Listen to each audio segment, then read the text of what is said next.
Здравейте, аз съм Аксел Клайн и това видео е за недопустимости в модата, за ужасни неща в модата, за трагедии в модата. Аз съм завършила моден дизайн, чета постоянно артикли по темата и съм запозната с абсолютно всичко в модния свят, така че ако се интересувате, нека преминаваме към видеото. Номер 1. Хубаво облекло, но лоши обувки. Тук сега тихичко ще си призная, че и аз съм правила тази грешка, но трябва на 100% да спрем и да не повтаряме тази грешка повече в нашето ежедневие. Знам колко е трудно да поддържате обувките си чисти, особено когато са бели кецове, но наистина трябва да се постараете на 100% винаги обувките ви да са чисти.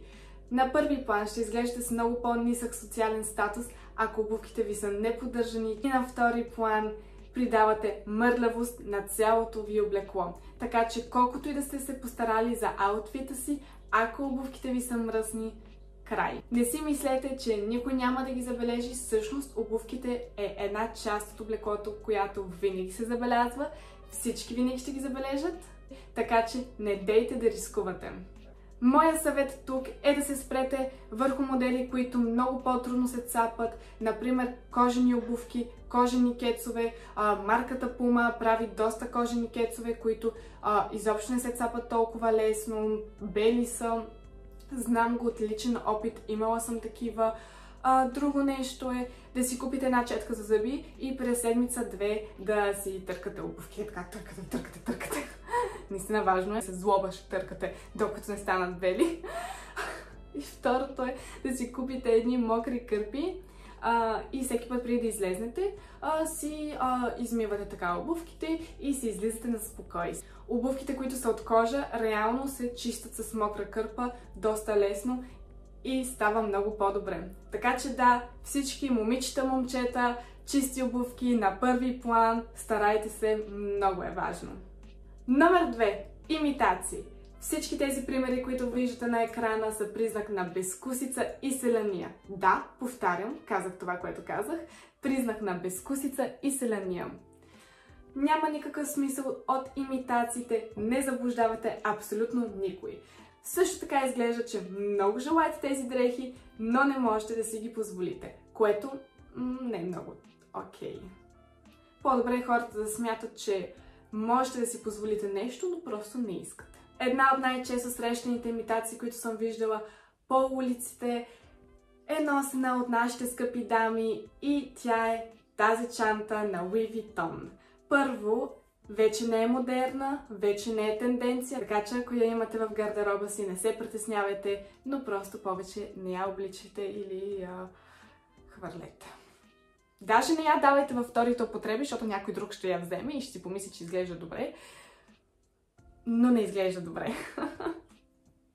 Моя съвет тук е, ако много си харесате някоя дреха, която не можете да си позволите на скъпа марка, най-добре разгледайте онлайн или в мола някой подобен модел, фокусирайте се върху подобна кройка, подобен цвят. Сигурна съм, че ще намерите нещо, което много ще ви харесва и допада и ще бъде във вашия бюджет.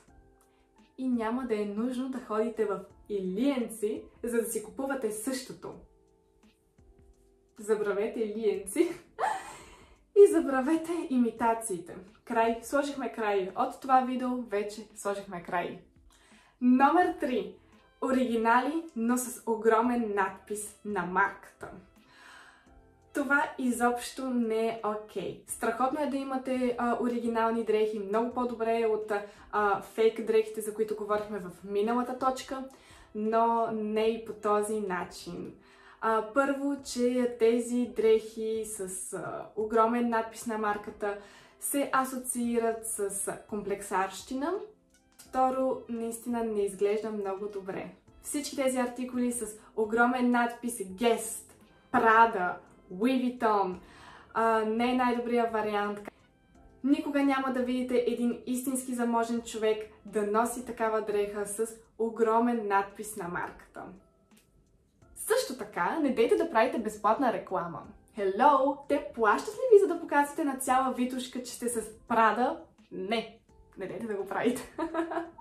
Моя съвет тук е, Когато си купувате оригинални дрехи, спрете се върху находки, които нямат огромен надпис, а по-скоро да се вижда, че са оригинални, но да не е толкова фрапантно. Като, например, моделите на Calvin Klein имат доста тениски и артикули, които са сложили двете си буквички тук.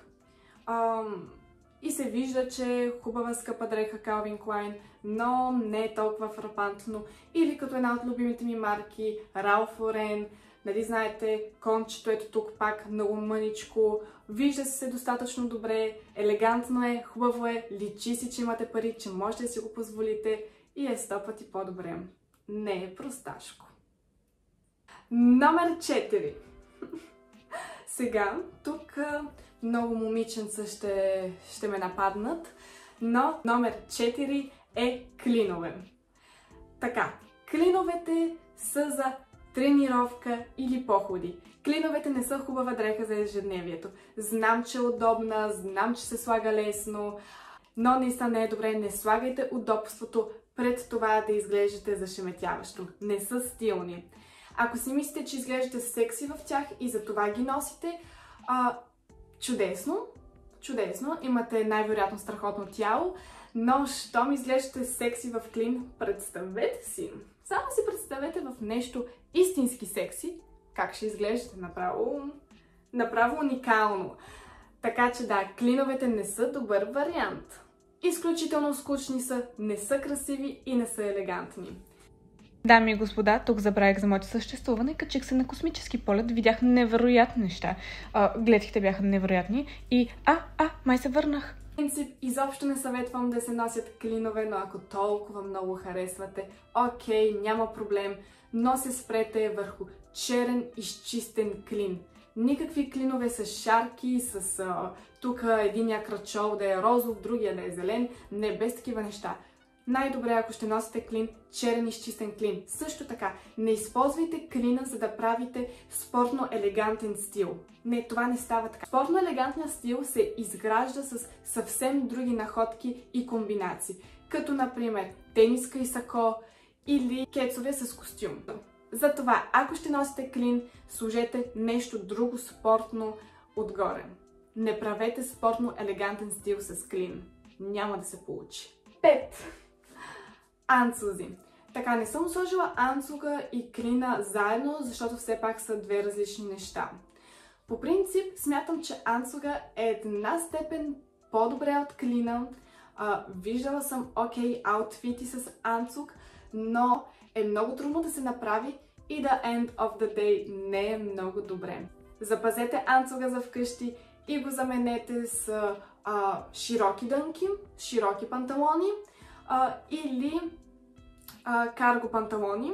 Карго панталоните винаги са били модерни, честно казано почти винаги се носят и са доста добър вариант да замените анцуга. Знам, че звучи драстично да сложа анцуга като недопустимост в модата, но го слагам поради двете причини. Едната е, че наистина може анцуга да се замени с нещо доста по-добро и втората е мнението на Карл Лагерфелд, който казва, цитирам, долнището на анцуг, това е поражание. Ако вече сте си купили, значи сте изгубили контрол над живота си. Така че нека да слушаме звездата Карл Лагерфелд. Мисля, че той знае доста по-добре от нас, в крайна сметка. Номер 6. И последното. Сигурно си казвате, най-накрая исках да го изгледам, за да напиша някой хейт коментар. Но да, последното е. И то е... кроксове. И сега тук сигурно ще кажете, ама какво говори тя? В смисъл, кроксове. Да, има хора в ежедневието си, които слагат кроксове и смятат, че това е окей. Има магазини в София, които продават кроксове, като например магазина в Paradise Mall, който продава кроксове и то на скандални цени. Щях да кажа абсурдни, но то са си скандални направо. Кроксовете са нещо ужасно. Даже не мога да кажа нищо позитивно за тях. Те са трагедия.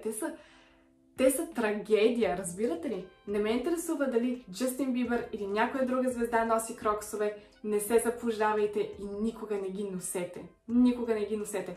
Не се влияйте от новодошли абсурдни тенденции, а се фокусирайте върху неща, които са се установили в годините и все още се носят и все още са добре. Така че, моля ви, забравете кроксовете, дори не ги носете в къщи, не ги носете във вилата ви и така нататък. Никъде не ги носете, разбирате? Никъде не ги носете. Скъсайте ги. Искам направо да ги изгорите. Направо ги изгорете, ако имате такива. Ако много харесвате чеклички или някакви такива подобни, които са такава материя, изобщо не препоръчвам, но по-добре си купете нещо такова. Давам примери, мисля, че ще ги сложа тук. По-добре си купете нещо такова, една степен по-добре и по-красиво от кроксовете. Тези са наистина малко по-добър вариант от кроксовете, въпреки че пак не е много добре, но наистина всичко е по-добре от кроксове. Както казах, отидете да ги изгорите. Веднага отидете да ги изгорите. Не ги криете в гардероба си и да ги сложите понякога до магазина. Изгорете ги! В България сме с 20 години назад в модата. Това сега заедно ще тичаме, за да напреднем другите европейски държави, които разбират доста по-добре от мода, но това ще се промени, защото и ние сега в България ще станем иконични звезди в модата. Затова гледайте видеята ми. Последвайте ме в Инстаграм, защото наистина там качвам доста неща, на всяко видео го казвам, но Инстаграма ми е най-любимото нещо. Последвайте ме там, сложете лайкове на видеото за още такива видеа и както обичам да казвам, до следващия път!